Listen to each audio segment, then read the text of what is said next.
Hello everyone, geography channel में आप सभी का एक बार फिर स्वागत। ओरिजिन ऑफ द अर्थ, पृथ्वी की उत्पत्ति की आज जो दूसरी परिकल्पना जिसका हम अध्ययन करेंगे वो है ज्वारीय परिकल्पना, जीन्स एंड जेफरे के tidal hypothesis of Jeans and Jeffrey. So let's begin.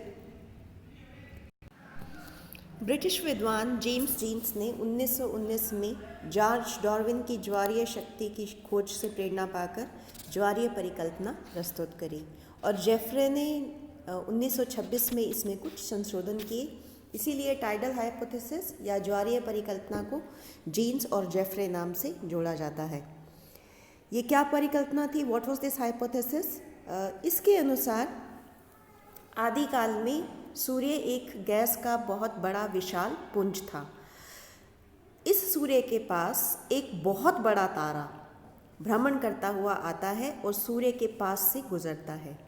इस तारे के आकर्षण से सूर्य में उसी प्रकार ज्वार उठता है जैसे कि धरती पर चंद्रमा के आकर्षण से समुद्र में ज्वार उठता है।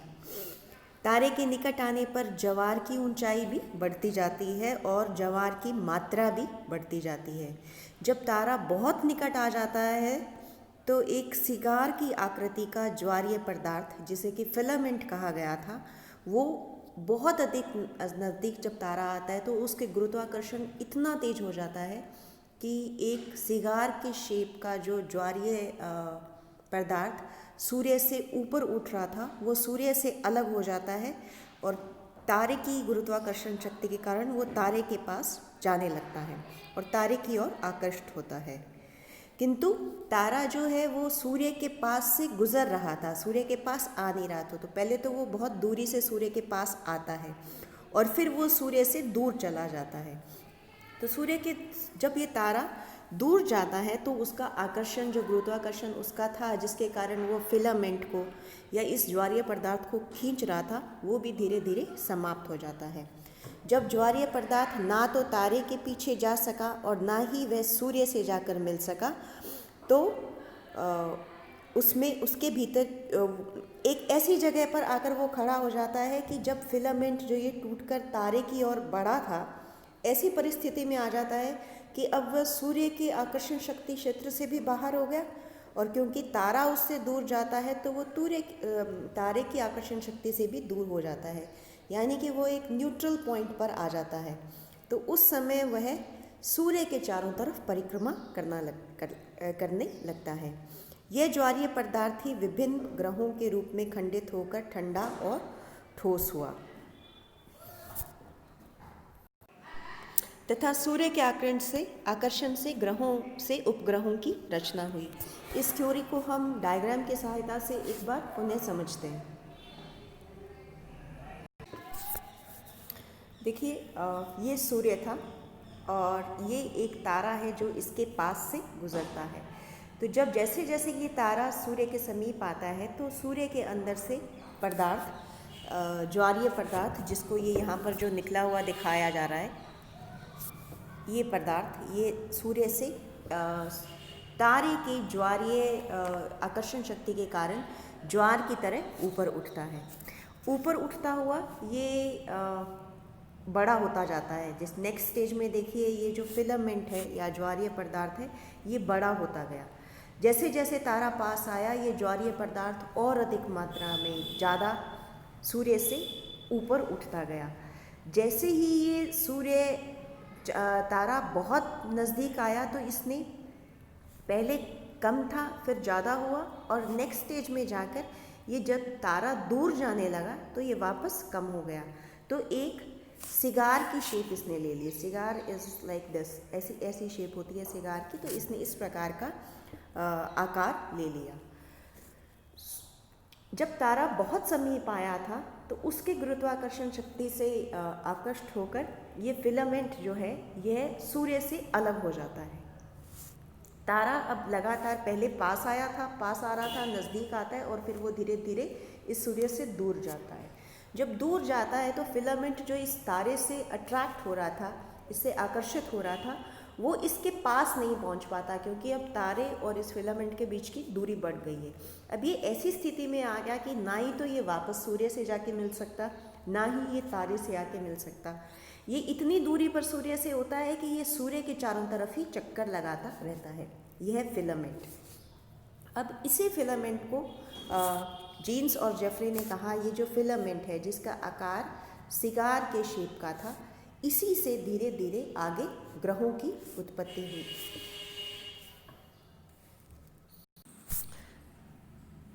इस डायग्राम में भी देखें, ये सूर्य था और ये सूर्य के पास में ये सूर्य था। सूर्य के पास में एक तारा परिभ्रमण करता हुआ आता है। इस तारे के अट्रैक्शन से इसमें से ज्वारीय पदार्थ निकलने लगता है। ये ज्वारीय पदार्थ यहाँ पे दिखाया है।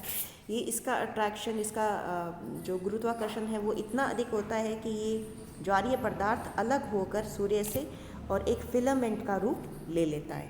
यही फिलामेंट है, इससे ग्रहों की उत्पत्ति होती है। सूर्य से अलग होने के बाद में जब ये सूर्य से अलग हो जाता है तो ये फिलामेंट धीरे धीरे ठंडा होने लगता है। इस फिलामेंट की बात कर रहे हैं जिसे आगे बड़ा करके दिखाया गया है। ये धीरे धीरे शीतल होने लगता है। जब ये ठंडा होगा तो ये कॉन्ट्रैक्ट करेगा, यानी कि इसमें संकुचन आरंभ होगा। संकुचन होने से ये फिलामेंट अलग अलग टुकड़ों में बंट जाता है। अब जैसा कि हमने बताया कि इस फिलामेंट का आकार ऐसा था कि पहले जब तारा सूर्य के पास आ रहा था लेकिन दूरी थी तो कम ज्वारीय पदार्थ निकला था, बहुत कम ज्वारीय पदार्थ निकल रहा था। जब सूर्य के तारा बहुत अधिक पास आ गया तो ज़्यादा ज्वारीय पदार्थ निकला। फिर वापस जब तारा सूर्य से दूर गया तो थोड़ा ज्वारीय पदार्थ निकला। इसीलिए इसका आकार एक सिगार के रूप का इसका आकार हुआ।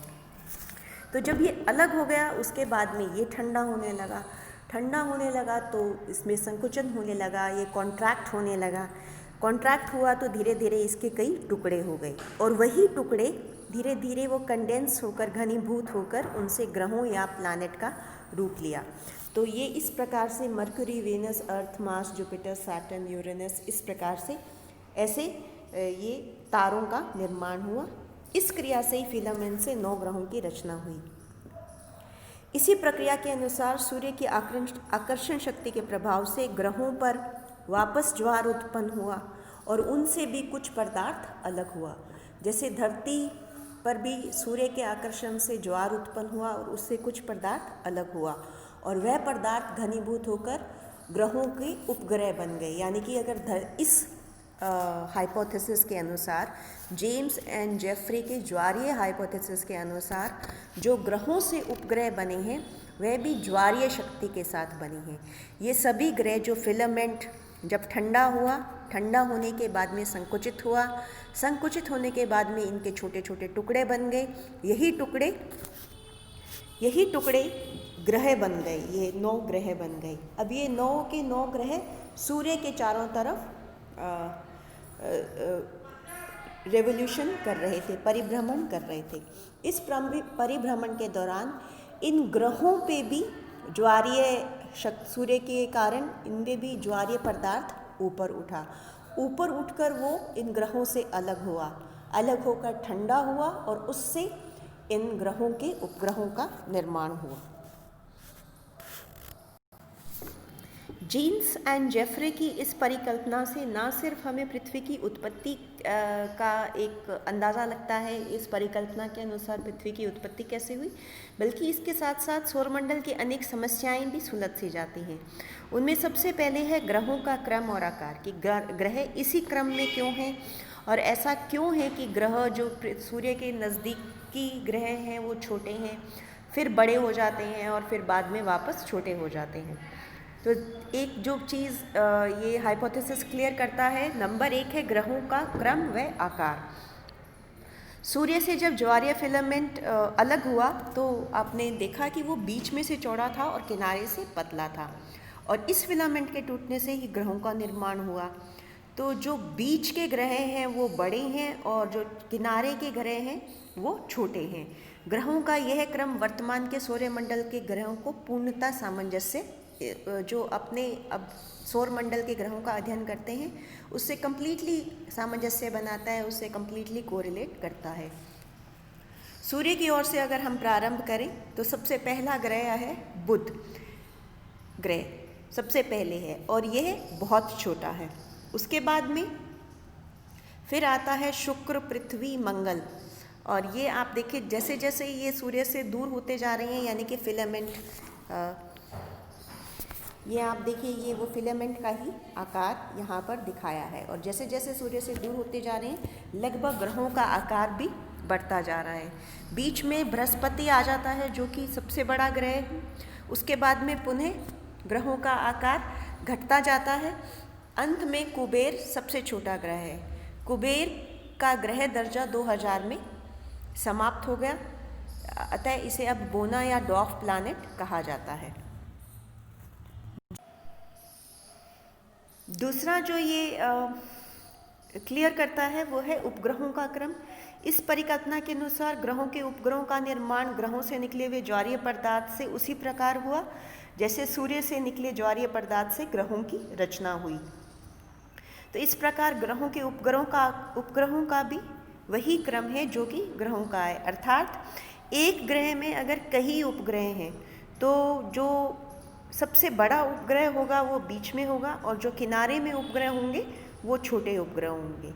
तीसरा है उपग्रहों की संरचना और आकार कि हम देखते हैं कि सभी ग्रहों के एक समान उपग्रह नहीं है, किसी के हैं किसी के नहीं है और किसी के बहुत ज़्यादा उपग्रह हैं। तो ज्वारीय परिकल्पना के अनुसार बड़ा जो ग्रह होता है ब्रह्मांड में उसे वो बहुत लंबे समय तक गैसीय रूप में रहता है। उसकी आकार की विशालता के कारण उसे ठंडा होने में अधिक समय लगेगा क्योंकि वो बहुत बड़ा है, धीरे धीरे ठंडा होगा।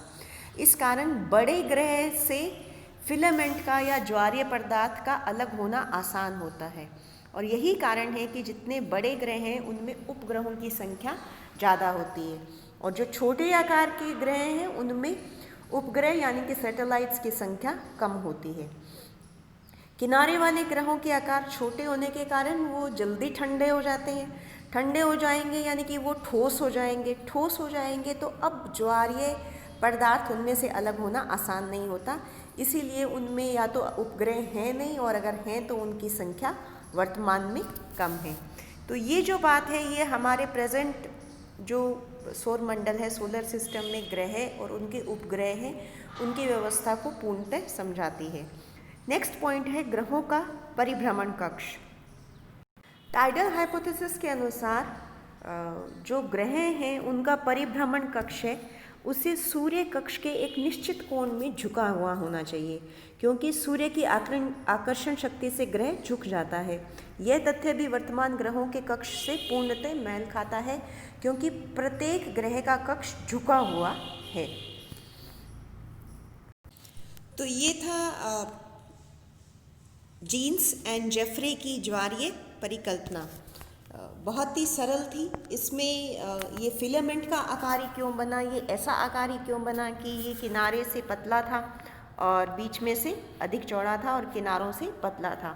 तो इसे भी बहुत क्लियरली उन्होंने समझाया है कि जो तारा सूर्य के पास आया था उसकी आकर्षण शक्ति इस फिलामेंट पे, इस ज्वारीय पदार्थ पर लगातार एक समान नहीं थी जब ये तारा बहुत दूर था।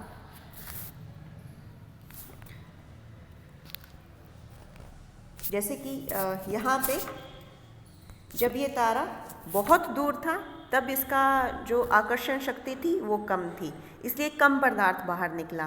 तारा जैसे जैसे पास आया वैसे वैसे आकर्षण शक्ति बढ़ती गई और ज़्यादा पदार्थ बाहर निकला। फिर तारा दूर से पास आकर और फिर वो वापस दूर जाने लगा तो उसकी आकर्षण शक्ति वापस कम हो गई।